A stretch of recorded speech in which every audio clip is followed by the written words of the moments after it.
Hello everyone, this is BK and welcome back. तो कैसे हैं आप सब लोग? आई होप बढ़िया होंगे एकदम। तो आज है हमारा डे 12 जो हमने 30 डेज़ जीके की सीरीज़ रखी हुई है, तो उसका आज है डे 12। तो आई होप आप लोगों ने पीछे की सारी वीडियोस देख ली होंगी। और मुझे ये भी पता है कि सब लोग कंसिस्टेंट नहीं है, सिर्फ 6 स्टूडेंट हैं जो मैं जिस दिन वीडियो डालता हूँ उसी दिन वीडियो देख लेते हैं। तो याद रखिएगा कि अगर आप लोग सोच रहे हैं कि मेरी सिलेक्शन हो या मेरी सिलेक्शन होगी, तो याद रखिएगा कि फॉर्म बहुत लोग भरते हैं लेकिन सिलेक्शन सबकी नहीं होती है। सिलेक्शन उसकी होती है जो टाइम से सिलेबस कंप्लीट करता है, प्रीवियस ईयर क्वेश्चन लगाता है, मॉक टेस्ट देता है, उसकी सिलेक्शन होती है। और आप क्या कर रहे हैं वो आप लोगों को पता ही है। ठीक है, तो ध्यान रखिएगा, जिस दिन वीडियो आए उसी दिन देखिए। अगर आप उनमें से हैं जो सोचते हैं आधी वीडियो आज देख ली, आधी कल देख लूँगी या देख लूँगा, या फिर आधी अभी देख लूँ, आधी शाम को देख लूँ, तो याद रखिएगा कि सिलेक्शन उसकी होगी। अभी वीडियो डल रही है ना, कुछ लोग होते हैं जो अभी उसको देखते हैं, उसके नोट्स बनाते हैं और आज ही के दिन उसको लर्न भी कर लेते हैं। और जब आप दूसरे दिन पर बात टाल रहे होते हो तब वो दूसरे दिन उसको रिवाइज़ कर रहे होते हैं। तो आप ही सोचिए सिलेक्शन उसकी होगी या आपकी होगी। तो चलिए, जितना समझाना था हो चुका है वो, तो अभी हम लोग स्टार्ट करते हैं क्वेश्चन, क्योंकि मेरा काम है कम टाइम में आपको बहुत ही अच्छा कंटेंट प्रोवाइड करना। अगर इतने ही क्वेश्चन आप लोग यूट्यूब से पढ़ने जाओ दूसरे किसी चैनल पे तो 1.5-2 घंटा लगेगा, जो कि मैं सिर्फ 15-20 मिनट में आपको करवा लेता हूँ। तो चलिए शुरू करते हैं। Question number 1। तो आपका पहला क्वेश्चन है, which article talks about Supreme Court as court of records. कौन सा आर्टिकल है जो सुप्रीम कोर्ट को कोर्ट ऑफ रिकॉर्ड्स बोलता है? ठीक है, तो वो आर्टिकल 129 है। तो याद कीजिए, हमने पढ़ा था आर्टिकल 124 से लेकर 147 तक सुप्रीम कोर्ट से रिलेटेड है सारे आर्टिकल, पिछली क्लास में हमने पढ़ा था। ठीक है, एक ये देखिए अब सेकंड, केशवानंदा भारती केस। तो इसमें क्या था, इसमें इसने बोला था कि fundamental rights can be amended but basic structure shouldn't be destroyed. ठीक है, फंडामेंटल राइट्स को भी हम लोग अमेंड कर सकते हैं लेकिन उनका बेसिक स्ट्रक्चर जो है वो डिस्ट्रॉय नहीं होना चाहिए। तो ये किसने बोला? केशवानंदी भारती केस ने। ओके, उसके बाद आर्टिकल 24, अब 124 अभी मैंने बताया, there shall be a Supreme Court of India, तो वो हम पहले पढ़ चुके हैं। 125 में क्या है? सैलरी ऑफ जज। 126 में क्या है? Appointment of chief justice of India. और कौन सा chief justice? Acting chief justice of India. अब इस एक्टिंग चीफ जस्टिस का क्या मीनिंग है? एक्टिंग चीफ जस्टिस होता है जो अगर किसी इम्पीचमेंट की वजह से या खुद रिज़ाइन दे दिया प्रेसिडेंट ने, तो उसकी जगह कुछ टाइम के लिए जो चीफ जस्टिस ने, तो उसकी जगह कुछ टाइम के लिए जो नया चीफ जस्टिस बनेगा उसको बोलते हैं एक्टिंग चीफ जस्टिस। ठीक है, अगर चीफ जस्टिस ने रिज़ाइन दे दिया या उसको पोस्ट से हटा दिया गया तो उसकी जगह जो दूसरा बनेगा कुछ टाइम के लिए उसको बोलते हैं acting chief justice of India. तो वो 126 आर्टिकल में। आर्टिकल 127, अपॉइंटमेंट ऑफ, क्या लिखा है ये,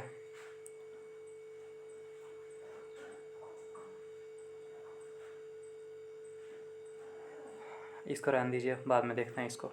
ठीक है, कुछ रीड नहीं करने आ रही है मेरे से, अपनी हैंड राइटिंग। जज के बारे में ही है ये भी कुछ, क्योंकि सुप्रीम कोर्ट से रिलेटेड है। तो अपॉइंटमेंट ऑफ, ये है कुछ आगे जज, देखते हैं इसको बाद में। तो आर्टिकल 130 क्या है?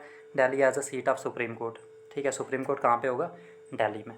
तो ये आर्टिकल 130 में बोला गया। 131 में original jurisdiction of Supreme court, जो मैंने आपको आर्टिकल्स, इंपॉर्टेंट आर्टिकल्स के नोट्स दिए हैं, उसमें आर्टिकल 124 है, उसके बाद सीधा आर्टिकल 131 है। तो ये बीच वाले बहुत ही कम पूछता है। ठीक है, तो आपको आर्टिकल 124 और 131 तो याद होना ही चाहिए ज़रूरी। उसके बाद question number 2, which of the following departments are establish by Muhammad bin Tughlaq. तो मोहम्मद बिन तुगलक ने इनमें से कौन सा, जो ऑप्शन में होंगे उनमें से कौन सा डिपार्टमेंट बनाया था? तो इन्होंने दीवानी को ही, जिसको कि एग्रीकल्चर डिपार्टमेंट बोलते हैं, वो बनाया था। अब आगे देखिए, दीवानी इंशा, इसका क्या मतलब होता है? Royal correspondence. दीवानी अर्ज़, इसका मतलब होता है मिलिट्री डिपार्टमेंट। ये किसने बनाया था? ये बलबन ने बनाया था। दीवानी रियासत, ये किसने बनाया था? ये होता क्या है? To separate market prices, to regulate market prices. ठीक है, तो मार्केट की जब भी बात आए तो आपने अलाउद्दीन खिलजी याद करना है, ये हम पहले भी पढ़ चुके हैं। दीवानी रिसालत, ये रिलीजियस अफेयर्स। दीवानी मुस्तक खराज, तो ये हैरियर से रिलेटेड है। दीवानी वजारत, ये फाइनेंस डिपार्टमेंट से रिलेटेड है। उसके बाद देखिए question number 3, which veto is used when PM keeps, PM नहीं होगा, ये प्रेसिडेंट होगा। ठीक है, इसको ठीक कर दीजिएगा। President keeps the bill for an indefinite time period. अब देखिए प्रेसिडेंट के पास वीटो पावर होती है, बहुत से लोगों को पता होगा, कुछ लोगों को नहीं भी पता होगा। तो देखिए वो आर्टिकल, ये पॉकेट वीटो, ये इस क्वेश्चन का आंसर क्या है, पॉकेट वीटो। ये पॉकेट वीटो क्या है, 3 टाइप की वीटो होती है, ये मैं अभी आपको सारा समझाने वाला हूँ। पहले ये देख लीजिए आर्टिकल 107 में क्या, ऑर्डिनरी बिल्स। बिल 2 टाइप के होते हैं, एक पब्लिक बिल होता है, एक प्राइवेट बिल होता है। जो पब्लिक बिल होता है वो कोई भी मिनिस्टर इंट्रोड्यूस कर सकता है, और जो प्राइवेट बिल होता है वो मिनिस्टर्स के अलावा दूसरे भी कोई भी कर सकते हैं, जो भी हमारे होते हैं पार्लियामेंट में, वो कर सकते हैं इसको। उसके बाद देखिए Lok Sabha and Rajya Sabha has equal powers for ordinary bill. तो ऑर्डिनरी बिल जो होता है उसके लिए वो कोई भी कर सकता है इशू, लोकसभा भी राज्यसभा भी, दोनों के पास बराबर पावर होती है, ठीक है। अब ये देखिए लोकसभा, यहाँ पे देखिए इस एरो को देखिए, एरो को ध्यान से, लोकसभा ने कोई बिल पास किया, उसको भेजा राज्यसभा के पास। तो राज्यसभा के पास ये मतलब उसको 6 महीने के अंदर अंदर उस बिल पे या तो सहमति दो या तो उसको रिजेक्ट करो, वो करना ही पड़ता है, ठीक है। और अगर इन्होंने अपने पास 6 महीने तक रख लिया, 6 महीने के बाद इनको भेजना ही पड़ता है वो प्रेसिडेंट के पास, ठीक है। और जब प्रेसिडेंट के पास पहुंच गया बिल, अब एक और देख लीजिए प्रेसिडेंट से, प्रेसिडेंट जॉइंट सेटिंग बिठा सकता है आर्टिकल 108 में, ठीक है। प्रिसाइडेड बाई लोकसभा स्पीकर, तो ये जॉइंट सेटिंग कौन प्रिसाइड करता है, लोकसभा स्पीकर, ठीक है।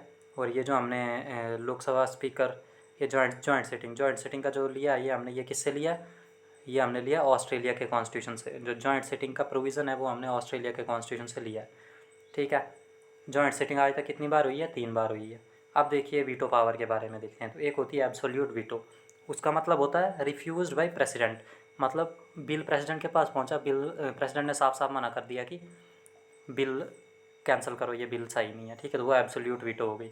फिर सस्पेंसिव वीटो, इसमें क्या होता है कि बिल को रिटर्न कर देता है, वो वापस भेज देता है बिल को कुछ अमेंडमेंट्स वगैरह करने के लिए। एक पॉकेट वीटो होता है, इसका मतलब होता है वो रिस्पॉन्स ही नहीं देता है, वो रिस्पॉन्स ही नहीं देता है बिल पे, उसके बाद बिल पहुंच गया, वो जब तक मर्जी चाहे उस पर कोई रिस्पॉन्स ना दे। तो ये 3 टाइप की वीटो होती हैं प्रेसिडेंट के पास, ठीक है। और वीटो पावर आती है किसमें, आर्टिकल 111 में। आर्टिकल 109 110 में मनी बिल्स के बारे में बताया गया। आर्टिकल ये money bills only in Lok Sabha, money bills सिर्फ लोकसभा ही पास कर सकती है, ठीक है। और राज्यसभा 14 दिन के अंदर अंदर राज्यसभा को इस पे डिसीजन देना होता है। जब लोकसभा राज्यसभा में बिल भेजेगी 14 दिन होते हैं सिर्फ उसके पास, कौन से बिल के लिए, मनी बिल के लिए। और दूसरा ऑर्डिनरी बिल के लिए अभी हमने पढ़ा 6 महीने का टाइम होता है, ठीक है, नो जॉइंट सिटिंग। तो और ये जो मनी बिल है इसके लिए कोई भी जॉइंट सिटिंग नहीं बुला सकता है प्रेसिडेंट। अब देखिए money bill with prior recommendation of president. अब मनी बिल जो होता है उसको उसको ये राज्यसभा वाले सिर्फ 14 दिन तक रख सकते हैं अपने पास, और उसके बाद इसको प्रेसिडेंट रिजेक्ट नहीं कर सकता है मनी बिल को। क्यों, क्योंकि देखिए मनी बिल जो होता है उसको पेश ही किया जाता है prior recommendation of president, president की रिकमेंडेशन से ही पेश किया जाता है उसको, ठीक है। उसके बाद सस्पेंसिव वीटो देखिए, suspensive veto not for money bill, याद रखिएगा ये पूछ लेता है क्वेश्चन। ये जो सस्पेंसिव वीटो होती है वो मनी बिल के लिए एप्लीकेबल नहीं होती, ठीक है। कॉन्स्टिट्यूशनल अमेंडमेंट बिल, एक होता है कॉन्स्टिट्यूशनल अमेंडमेंट बिल, 2 पढ़ लिए ना, ऑर्डिनरी बिल, मनी बिल, और अब कॉन्स्टिट्यूशनल अमेंडमेंट बिल, ये होता है। तो इसमें प्रेसिडेंट की कोई भी वीटो पावर काम नहीं करती है, ठीक है, उसको एसेंट देना ही पड़ता है प्रेसिडेंट को, ठीक है। 24th कॉन्स्टिट्यूशनल अमेंडमेंट से ये नो वीटो वाला प्रोविज़न आया था, ठीक है। उसके बाद question number 4, capital of Pallavas. तो ये कांचीपुरम है, पहले हमने एंशियंट हिस्ट्री में पढ़ा हुआ है।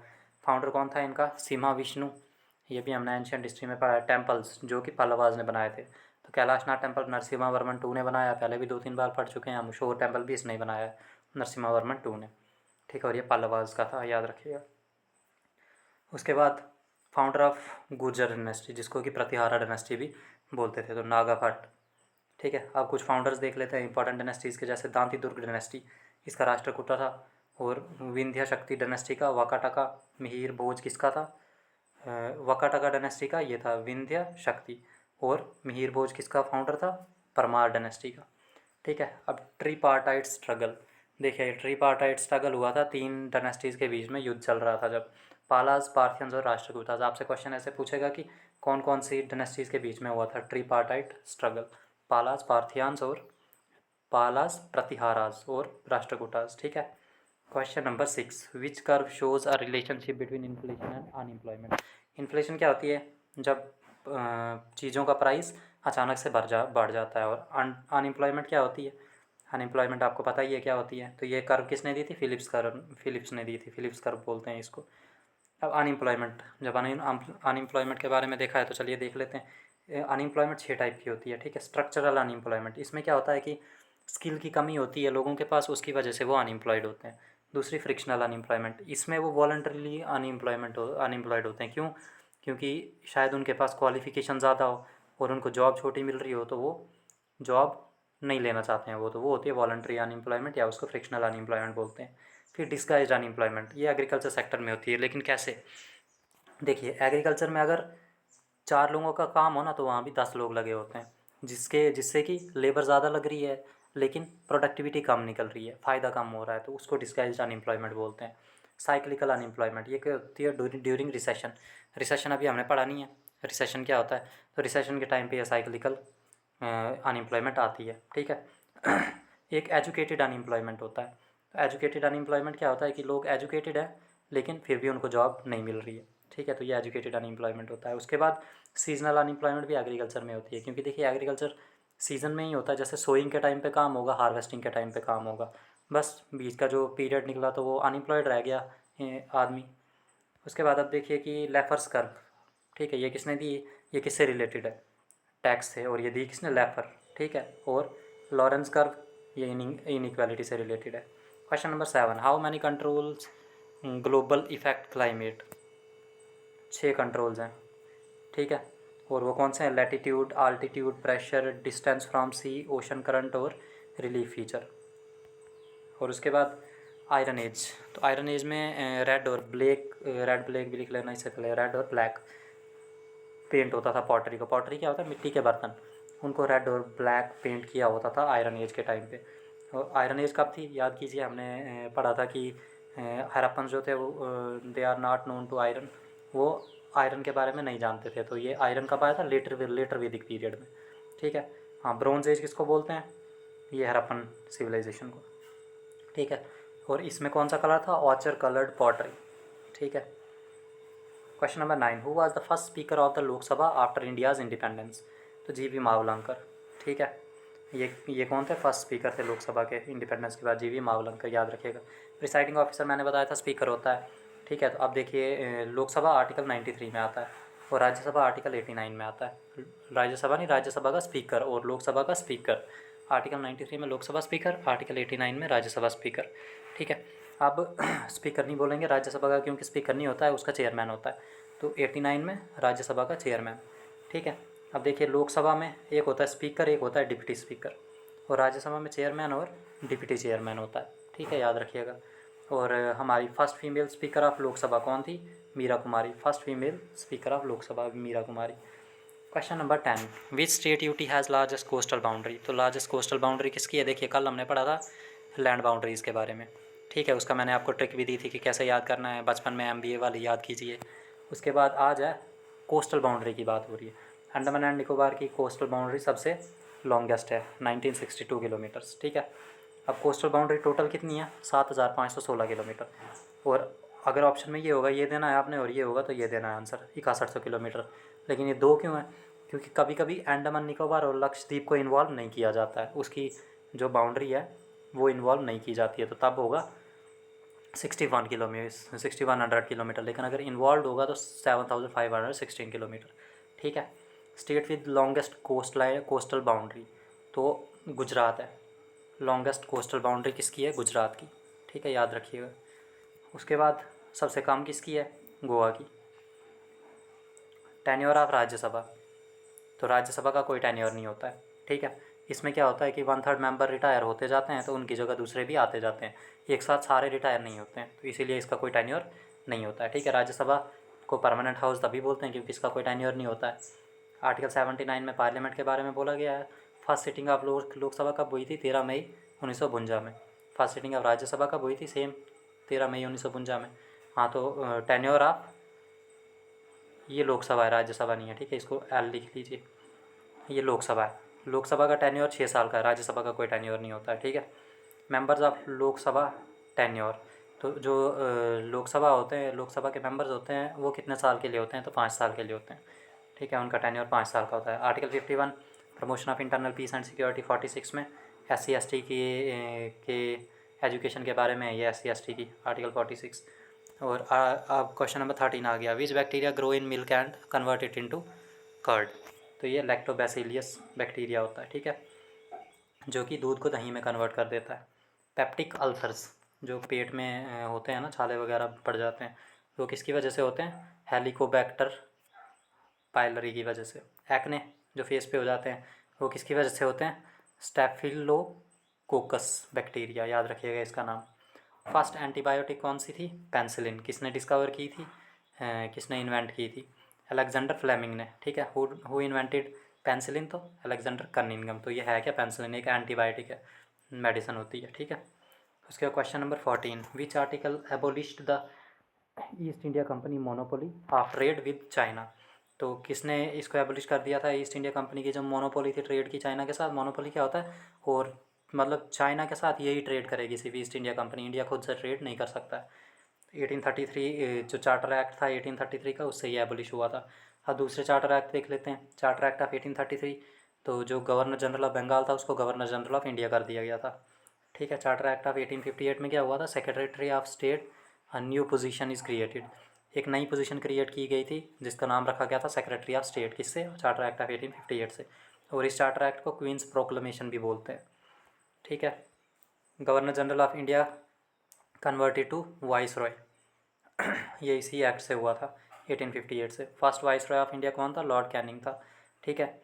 और चार्टर एक्ट ऑफ 1813, इसमें क्या हुआ था? क्रिश्चियन मिशनरीज़ को अलाउ किया गया था कि आप इंडिया में अपने रिलीजन को प्रमोट कर सकते हो, ठीक है। क्वेश्चन नंबर 15, तो गवर्नर कौन से आर्टिकल में आता है? 153 से 162 तक, ठीक है। उसके बाद शुड बी एटलीस्ट, गवर्नमेंट की मतलब क्वालिफिकेशन क्या चाहिए? तो एज उसकी कम से कम 35 चाहिए और 5 साल का इसका टेन्योर होता है। क्वेश्चन 26, कारेवास आर फाउंड इन, तो ये कश्मीरी हिमालयाज़ में पाया जाता है कारेवास। आप देख लीजिए, थोड़ा हिमालयाज़ के बारे में देख लेते हैं। Regional divisions of Himalayas, Himalayas को रीजनली कैसे डिवाइड किया गया है? तो जो इंदस और सतलुज रिवर के बीच में है उसको पंजाब हिमालयाज़ बोलते हैं। सतलुज और काली रिवर के बीच में है उसको कुमाऊँ हिमालयाज़ बोलते हैं। और जो काली रिवर और तीस्ता रिवर के बीच में उसको नेपाल हिमालयाज़ बोलते हैं। तीस्ता और दिहांग रिवर के बीच में जो उसको असम हिमालयाज़ बोलते हैं, ठीक है। अब देखिए सॉइल, एल्यूवियल सॉइल, ये भी 2 टाइप की होती है, न्यू और ओल्ड। न्यू वाली को खादर बोलते हैं, ओल्ड वाली को भांगर बोलते हैं, ठीक है। 40% एरिया एल्यूवियल सॉइल का है इंडिया में। उसके बाद देखिए रेड सॉइल, तो रेड सॉइल रेन डिफिस्ट एरिया, जहाँ पर रेन कम पड़ती है, बारिश कम पड़ती है, वहाँ पे रेड सॉइल होती है और 18% एरिया कवर करती है। ब्लैक सॉइल ये डेक्कन प्लेट्यू में होती है और 15% एरिया कवर करती है, और ये किसके लिए बेस्ट होती है? कॉटन कल्टीवेशन के लिए बेस्ट होती है ब्लैक सॉइल। अब 18 मिनट हो गए, देखिए कितना टाइम हो गया। तो चलिए करंट अफेयर शॉर्ट, जो कि हमारा लास्ट में होता है, 2 क्वेश्चन ज़रूर रखते हैं हम। India's rank in Henle passport index 2023। Henle passport index में इंडिया की रैंक क्या थी? तो 80 थी। फर्स्ट कौन था? सिंगापुर। बस यही 2 क्वेश्चन बन सकते हैं इससे। Question number 2, new director general of railway protection force, तो ये मनोज यादव जी हैं, नए डायरेक्टर जनरल किसके? आरपीएफ के, ठीक है। Director general of ICG Indian coast guard, तो ये राकेश पाल। ये कौन है? राकेश पाल है, याद रखिएगा, okay. Thank you so much video में अब तक बने रहने के लिए। और कुछ लोग होते हैं जो वीडियो को 5-6 मिनट देखेंगे और छोड़ देते हैं, तो उनकी सिलेक्शन के चांसेस तो बहुत कम होते हैं, क्योंकि वो पढ़ते कम है, भटकते ज़्यादा रहते हैं। कभी एक की वीडियो देख रहे हैं, कभी दूसरे की वीडियो देख रहे हैं। अब अगर आपने 30 दिन का चैलेंज पकड़ा ही है तो इसको कंप्लीट कीजिए, इससे ज़रूर क्वेश्चन बनेंगे। तो मिलते हैं नेक्स्ट वीडियो में, तब तक के लिए गुड बाय।